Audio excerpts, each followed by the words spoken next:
What's up? Welcome back to my channel for the first time if you're new. I'm Sylvan, and today I'm going to be reacting to all of the Genshin character teasers. This has been a long time coming. I originally planned on doing this not long after my original Genshin character demo reactions, but things happen.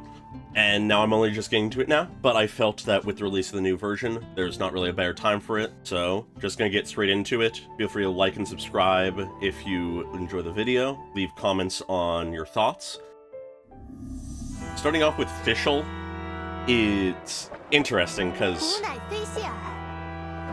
once again with the whole Fischl stuff, we, for whatever reason, have just the Chinese version.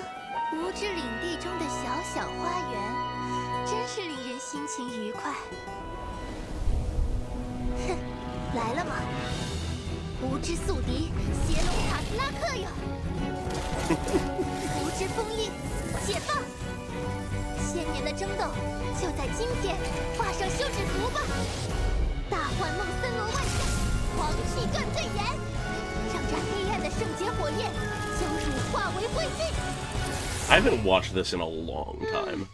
正是如此，就这样，罪孽深重的邪龙被我完美镇压。这样啊，不愧是你。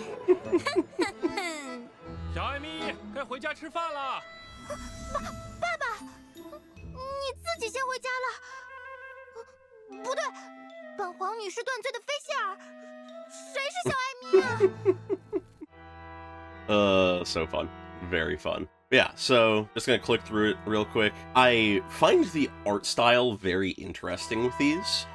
Though they do develop the style of the art and the animation over time, it's much more subtle compared to the character demos, where the demos essentially started off as just gameplay of characters, and now has developed into almost exclusively being unique animation for most of the demos, which is interesting. But for these, they pretty immediately knew the general, art style they were wanting to go for, and they haven't really deviated too much from it. Like, they've refined it, but still. Now, with this one, it's a classic case of the beginning of Genshin. They didn't even realize they were wanting to call them character teasers. This was like a character announcement, it labeled as, and they were doing a 4-star, which is a case of, oh hey, would you look at that, they love Fischl. Fischl was clearly an early favorite of theirs. Yeah, no, this is fun. It's pretty straightforward. It does a good job of showing off her character, and it's fun how she pretends to have defeated Storm Terror but calling it a different name, and just having the longest of titles and stuff. It's super fun. And then easily my favorite moment from this is just here with the adventure guild person just being like so confused and unsure of what the fuck she's talking about, but trying to be polite and courteous and not just call her out on her bullshit. And then we get the call out of her real name being Amy, which is fun. I'd have to do some research, but I'd be curious to see if this was the first time that we got her name as Amy, because when did this release? Okay, yeah, this was before the release of the game. So it very well might have been, given that it's called a new character announcement. Yeah, I'd have to research more, but it's just sort of interesting that this is one of the first, character things we really saw. Either way, gonna move on to the next one. Now we have Klee's character teaser. Something interesting to note here is the fact that it is called a character Tales rather than a teaser at this point, which is just sort of interesting to me. Either way, just a little interesting detail. We are now on to the actual 5 stars. Hey, traveler, I'll let you in on a And little also secret. have actually English voice acting here now. Did you know there are monsters that come out at night in Mondstadt? And like everything with Klee, this one's just really fucking cute. Shh, be quiet. I'll tell you everything, but you can't tell nobody. After everyone is tucked up cozy And you can already tell that they're having fun with the art. Like, it's very clear that the teasers are where they have more aesthetic fun with things more than often than not. And it's just so perfect for Klee. Scary like the real Master G, not like some monster. So strange. Anywho, you mustn't tell a soul. Kaya's the one who told me the secret about the monsters. God damn it, She Kaya. didn't tell nobody else but me. Oh, Kaya. Coaxing Klee into escaping from solitary confinement, it seems. Perhaps we've made the child's studies a little too imaginative lately. God. Yeah, in which case, just going through it again. This one, more than anything, is just fun and cute, like everything with Klee. I love that everything is just a drawing, and she's like doing a little child story and stuff. And I love the fact that we can see her drawing the art we see later. Amber's in there, but Lisa and Jean aren't there yet. And then it's talking about the secret of monsters coming out at night. Just like the way they're drawn is really fun. I love how it's just like little monstery vibe, just sort of generic. Then sort of old witchy face on Lisa, and then puppet on Jean. It's real fun. And then there's stick figures in the back that are just like, oh, yeah, it's just really cute. I love it. This is adorable. I love that it gets revealed to be something that Kaya made up and told Klee, which you can tell by the fact of it then going in and zooming in on him chuckling in the background, and then being like, oh yeah, Kaya told me about this and no one else. It's just real fun. I like it. Also, this is early enough that we get pre-censorship Jean outfit, which I enjoy both outfits. It's just an interesting thing I like to point out. But yeah, with that, gonna move on to the next one. Now we move on to Childe's character teaser. This was, I believe, the first one that I like really got interested in, because it was a little more serious, had a little more content to it, tied into the story. We'll see that when we watch it here, so let's just get into it. Sir, need you personally see to such I like the more serious Relax. beginning I here. have other matters to attend to as well. It's very fun because something that these teasers do well Even if in one day complement we to the can't demos continue is where the business demos here, we can make show it far a more away with this. action-oriented, Master, upfront version what of the about character. debt? The Oh, yes, teasers I'm almost here, always Glenn. show the Who's there? quieter sides of the character. And Protect the this is, I master! feel like, the No one that matter what it is really you owe, first you can't encapsulates run that. from your debt. Is that not the law of the god of contracts in Liyue? Fatui, you can't just barge into a private residence. I like how this is all Guards, just show a him how sort we of treat unwelcome mini guests at narrative Genshin going tea on. house. And Not they much, actually I would incorporated a say. little bit of action here, I but could always use due to a the little animation exercise. style and stuff, they don't actually show it for the most part. They just imply it more than anything. I never would have thought that an And then we get our ordinary person tie-in had a sigil to permission in their possession. the story. It's been years since anyone has seen one of these. Your job is debt collection, yet you failed to check what treasures he possessed that you might collect. Apologies, a dereliction of my duty. Enough. Let's go. Yes, sir. Now, something I really enjoy about this is, like I said, it shows a different side of Childe than what we see in his demo, let alone most of the game. This is him when he's on duty and being serious. He might be a goofy, bloodlusted guy, but despite that, he can be serious. He can get the job done, which is cool to see.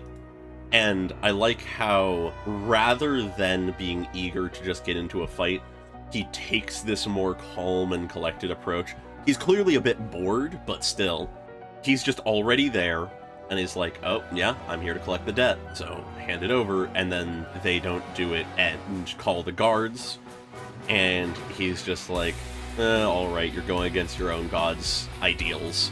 So he sort of enters his usual mode of, like, not much of an adversary, but always could use a bit of exercise. It's him getting into it, and you can see he starts to smile here, and it's like, oh, this is the part of the job he enjoys. But he is still being serious about it. He takes care of them with ease. I like the transition from the slashes to the signal of permission. It's just a fun little tie-in of, they never really in the game explain how he gets the sigil of permission, but this fills that in. He has been serving as a debt collector in Liyue prior to the story for the Fatui, and while collecting debts, he found one, basically. And it's just a cool detail to seed in these little bits of lore. it can be seen with what Zenless Zone Zero is doing currently with their teasers and stuff as well. There's a lot there that is adding details to the lore of what happened immediately prior to things with characters. I'm honestly sort of surprised that they don't do that more in Genshin, because I actually quite enjoy this. Of the early teasers, this is one of my favorites because it simultaneously is a good exploration of a secondary facet of the character that the demo doesn't explore, as well as giving us relevant, like, story lore to what is going on. And if I recall, this would have released around the time of him releasing as a character, meaning that it would have been after the first parts of the story had already happened in Liyue, meaning that this is sort of a retroactive thing of, it's like, we go through the story and then are like, oh, this is how he got that. Which, I don't know, it's a very minor thing, but I just love when various pieces of narrative sort of tie together like that. It's just a cool thing. But I'm gonna move on to the next one. Now we move on to Zhongli's teaser. This one is an interesting one. It's not my favorite by any means, but it does a pretty good job of showing Zhongli's character as well. Once again, in a slightly different facet. This is me, fairy I find it lady at interesting that it's from a Funeral different Parlor. perspective No one of than importance. Zhongli. This gentleman beside me is our most It knowledgeable consultant. Does a good Mr. job Zhongli. of This through Noctilucous doing jade that, is small, but a beautiful not shade just of outright translucent revealing blue. his true It identity. would be a shame not to buy it. It very Yes, much sir. more is focused on Pasting a windwheel him aster to wet as glaze before it is fired in the kiln. his mortal identity. Fascinating. The flower turns to ash, but its shape is forever retained. Such genius. It would be a pity to not Which is purchase interesting to this. compare to Yes, the sir. demo where Core it lapis is is more itself just sort of hard to gather. ambiguous It must have taken about true skill indeed to things. unearth two It pieces so doesn't alike. We outright should say buy he's a it. god, but Yes, it sir. also doesn't really make A fine reference to Noctilucous who he jade, is too much. It just artisan sort of shows him porcelain, off. and a pair of core lapis. I and love a the windwheel running aster aesthetic as a gift here for the fairy of lady. like Yes, what everything He even got costs, me a gift.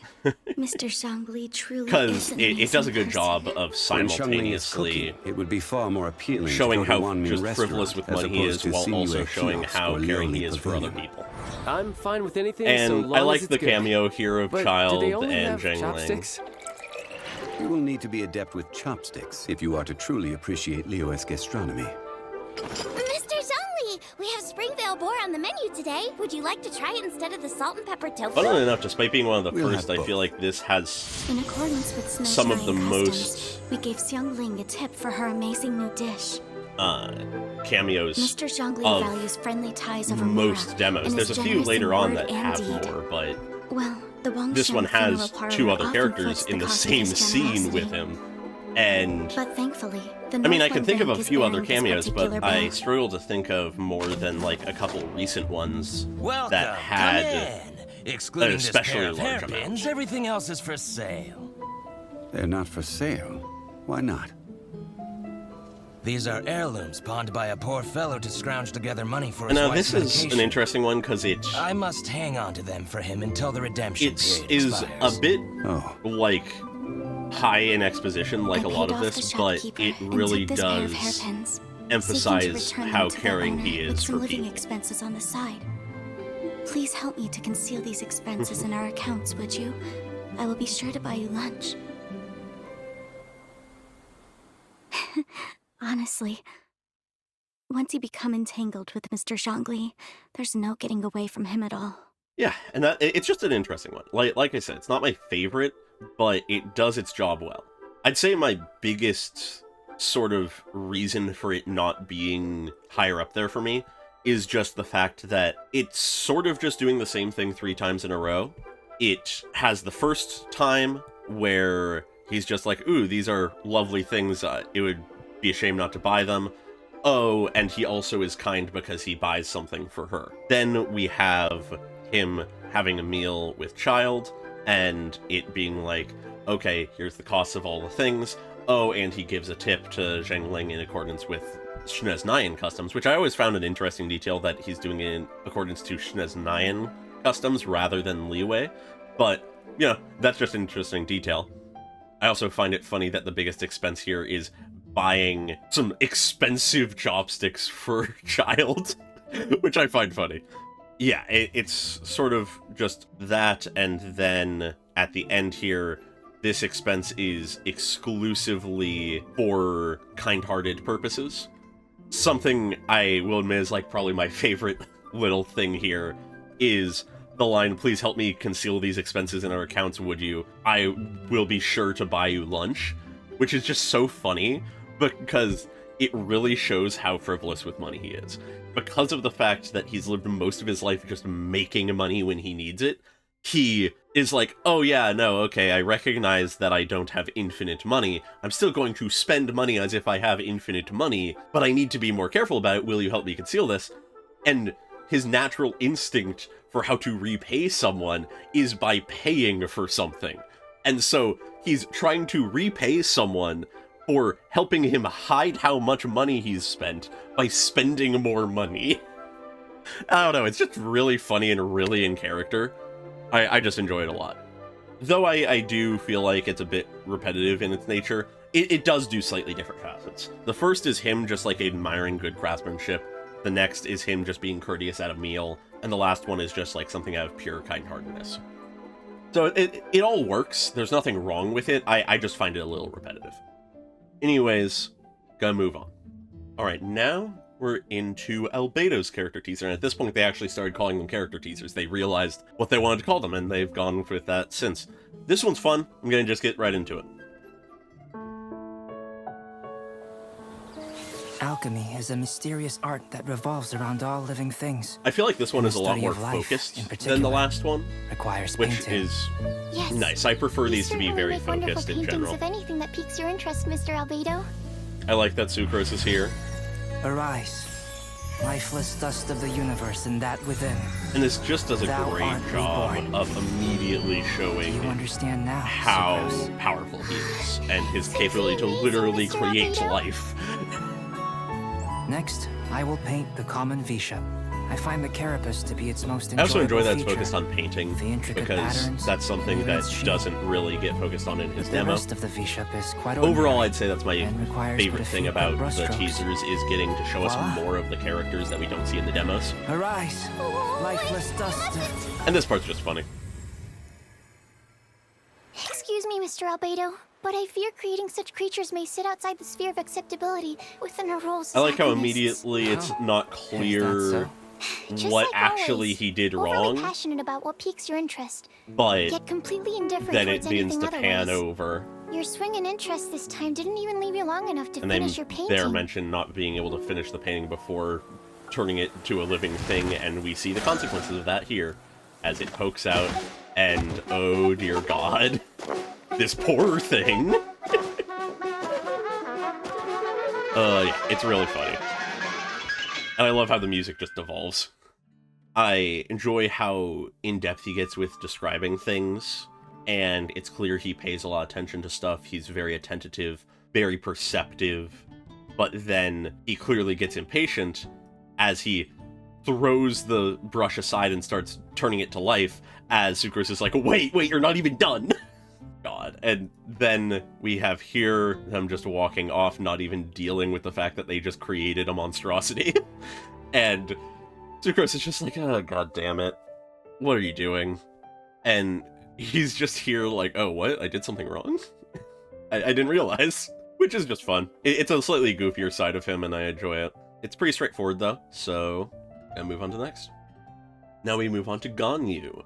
Now, if you saw my original character demos reactions, you'd remember that I wasn't the biggest fan of her demo. It was good, but it was far from my favorite. But this teaser is very good. I feel like it well makes up for it. So, just gonna get into it.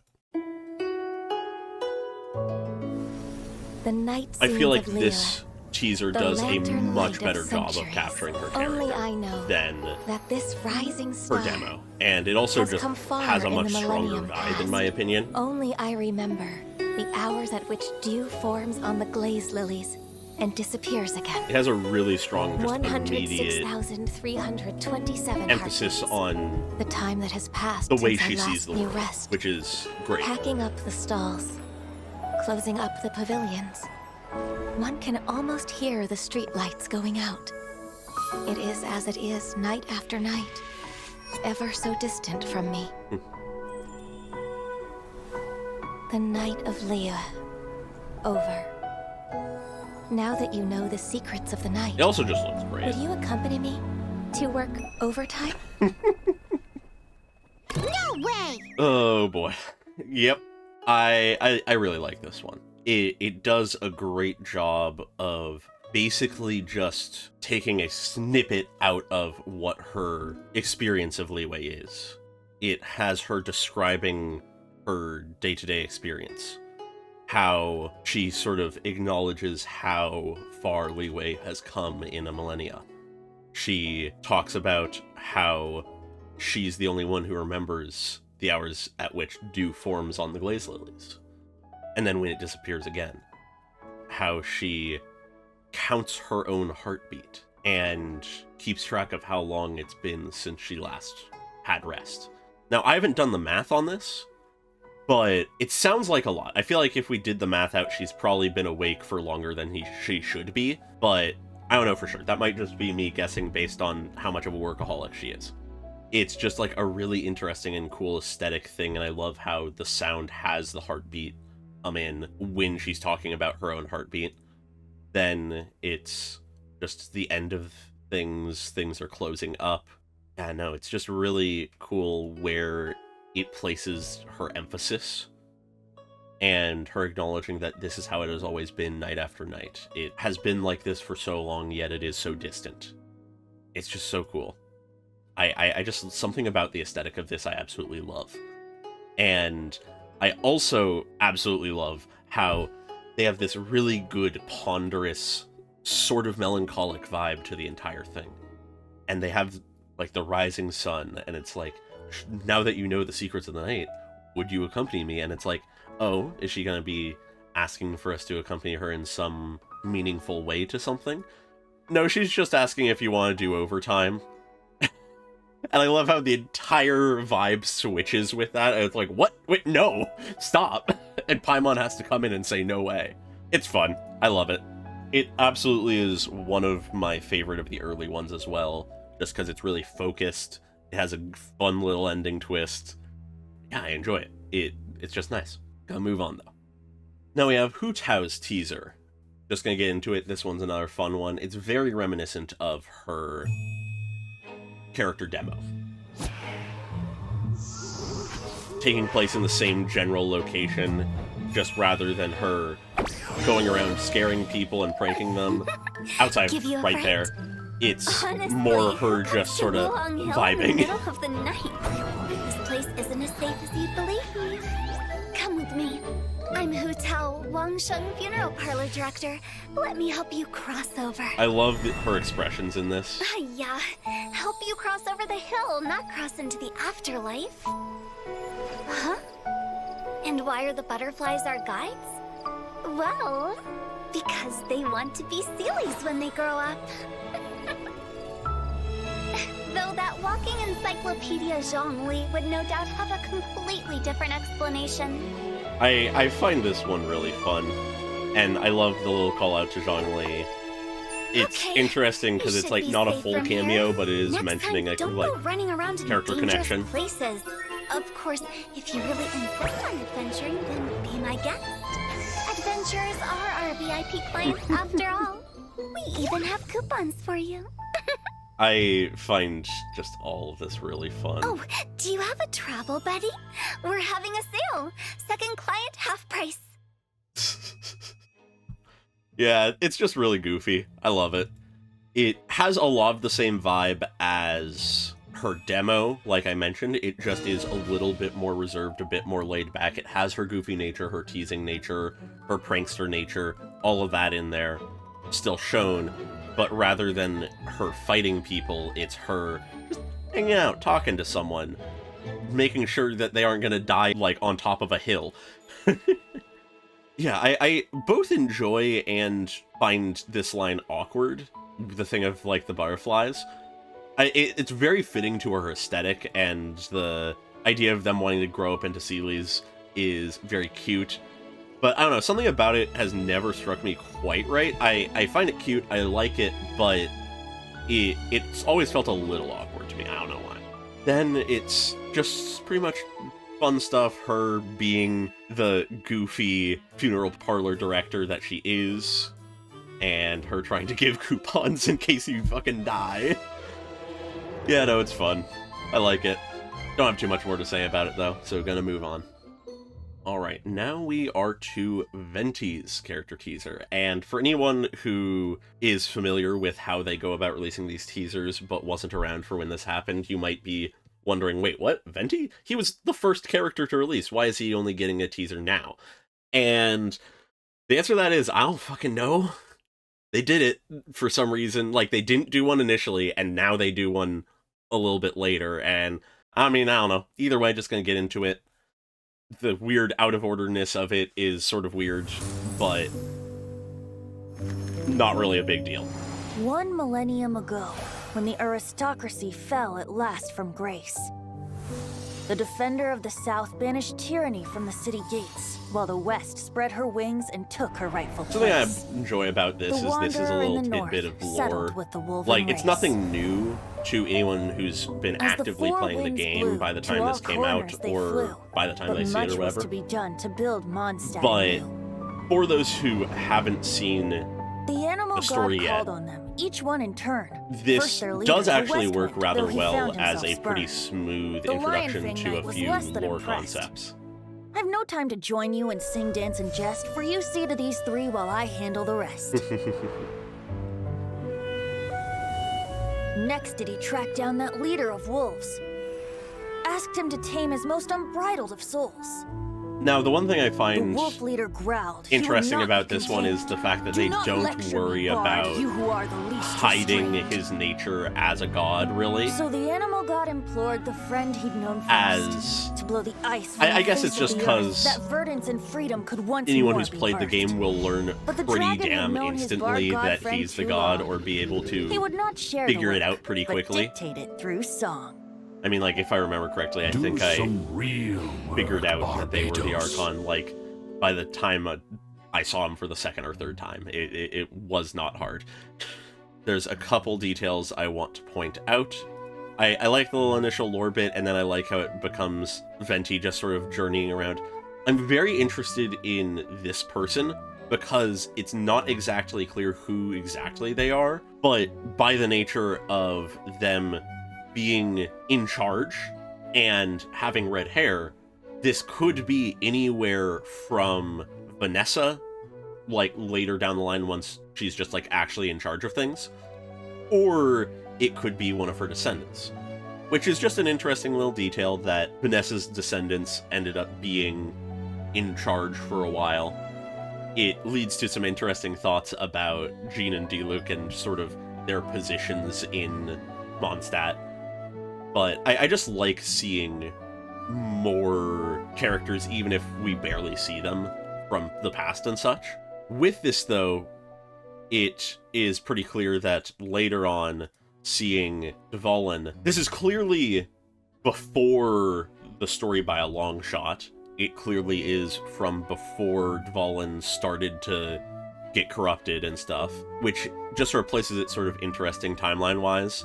It sort of makes me inclined to think that this probably is still within Vanessa's lifetime, because I haven't looked at Venti's lore recently enough to be sure of this, but I don't recall there being any time that Venti makes himself known to Mondstadt, like, in person after Vanessa's time, other than to fight against Durin with Dvalin, and at that point it would be probably too late to have this kind of casual conversation with Dvalin. But I don't know, it's entirely possible there's some other point in time that this works, or it is at one of those times or whatever. I just find it interesting, the implied point in time that this is. It's just fun. It shows Venti's character pretty well, of him being an actual bard who is actually telling a story, but then also it having him being lazy and just basically trying to get other people to do his work for him. I like it, but don't have too much more to say about it, so gonna move on. Now we have Eula's character teaser, which it's with this one that you can very much tell between the Venti teaser and this one that they were really enjoying just sort of lore dumping during these teasers. which is both good and bad. For people who are watching the teasers for the first time before playing the game, it acts as a good sort of primer on things a little bit, but it's still a little funny. Anyways, getting into it.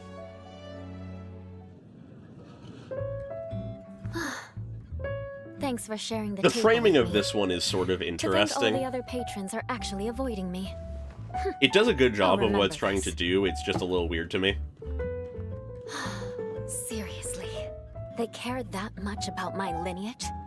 Even if I were out for vengeance, they'd have to wait their turn. I like how this is essentially her just venting to the Traveler at like while drinking at the tavern. And the Lawrence clan are the three most prominent families in Mondstadt's history. Yeah, and then here we basically just get into the lore Among dump, as them, I was the mentioning. Lawrence clan became blinded by their desires, plunging Mondstadt into a dark era under the aristocracy's oppression. In time, I love Lady the music Vanessa here because overthrew it's the like aristocracy and established a the Knights of Favonius, while the Lawrence alternate clan quickly version fell of into obscurity. her demo theme. Over the next 1,000 years, their flame of vengeance continued to flicker and burn, but never again did it ignite into a blaze. Perhaps the finishing blow to the Lawrence clan was she who is known as the Spindrift Knight. I do find it sort of most odd gifted that she's descendant of referring the to Lawrence herself in the clan, third Eula, person joining here. the Knights of Favonius. But it works. Although the word vengeance is always upon her lips, she has proved time and again that she is a kind-hearted and honorable ally. Hey, when a noble woman is speaking, you are to lower your drink and look her directly in the eyes. You really ought to learn some proper etiquette.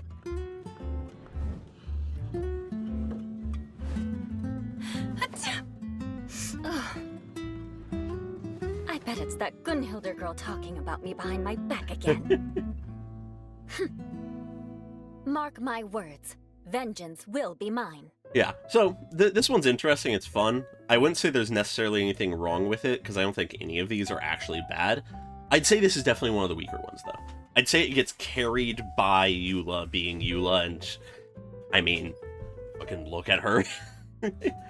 But, I don't know, something about it just feels weird to me, because it opens with a honestly strong start of her implying that she's been sitting alone at a table in the tavern drinking, and that we're the only people who would actually be brave enough to sit with her, to just sort of hang out, which is some really good just sort of implied characterization and stuff. Then it turns into the primary content of the demo, where we get her talking in third person about the history of Mondstadt and herself. I feel like this is where most of my issues with it stem, because as much as I enjoy lore, I'm a big lore guy, I will read wikis, but I feel like these teasers are best when they are showing character through stuff like how the Childe Ganyu one did things. How they will focus on just like a snippet of time where we get to see how a character acts and where they place their attention and their focus and how they act in certain scenarios we may not see in a demo or the game itself. Where this is essentially just a little bit of a lore dump followed by her explaining her character, which, I don't know, it's just sort of weird to me, because though it does work, it is very tell don't show about it, because we pretty much just get some, albeit very good art. I actually really like the art in this. Like, this shot is amazing, I love it. But she's just explaining her character traits and her position in the lore. And I feel like that's a little lazy. And then at the end here, we get some stuff about etiquette, which is fun. I feel like it's fitting for her. But then I feel like the thing of her sneezing and blaming it on that Gunhilder girl, which I wonder if that's meant to be Jean or Barbara or just someone else from the Gunhilder family. Either way, I feel like it's a little forced just to get her to say her catchphrase. But I don't know, it's fine.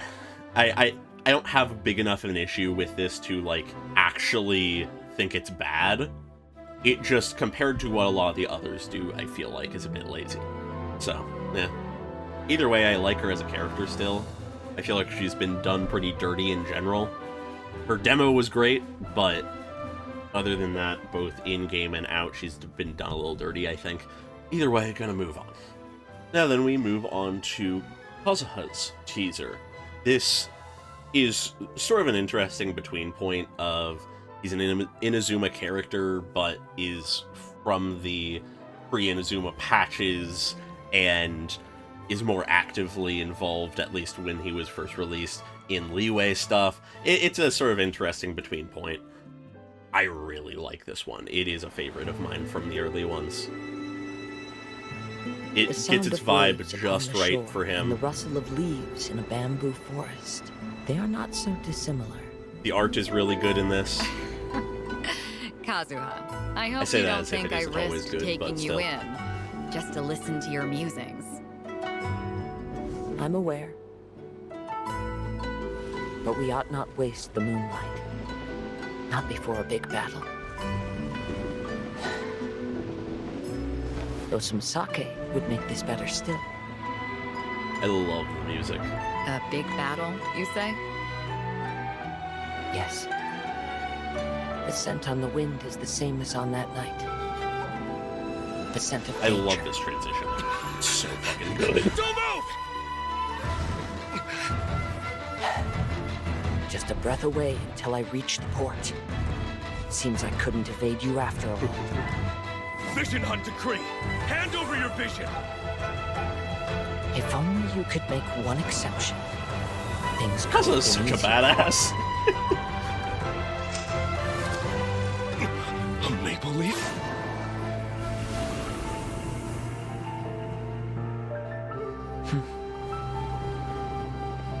I say we lower the sails, Beidou. A storm is coming. I love how this entire thing goes, and I love that ending. Something I feel like they did masterfully with Kazuha is him acting as a harbinger of Inazuma and its story. It's sort of funny to use harbinger given that those are a thing in the game, but it's very accurate usage of the word in my mind, because he shows up outside of Inazuma and gives us a very strong picture of what we're going into. Now, regardless of how well it was done, that's a whole other argument. Kazuha, between his teaser here and the interlude quest from right before Inazuma, he served masterfully, in my mind, to encapsulate sort of the feeling they wanted us to have going into Inazuma. I like how sort of somber and calm this initial bit is. He makes reference to an upcoming big battle, which isn't really clear what he's talking about. He sort of says that some sake would be nice. And Beidou is like, oh, a big battle? What do you mean? He just calls out, yes, the scent on the wind is the same as that night, the scent of danger. Which sort of just casually and very subtly calls to the fact that he can sense things on the wind and stuff. Which is a really fun thing. And then I absolutely love this transition. Something about it is just so good to me. I love it. And I love the colors that we have here in this flashback. It's just really good. And something I find masterfully done in this, which is really interesting that it is in this teaser immediately after the Eula one, is where the Eula one is very all about just explaining things, telling you what her whole deal was and the history and stuff. This doesn't tell us much of anything. It doesn't explain anything.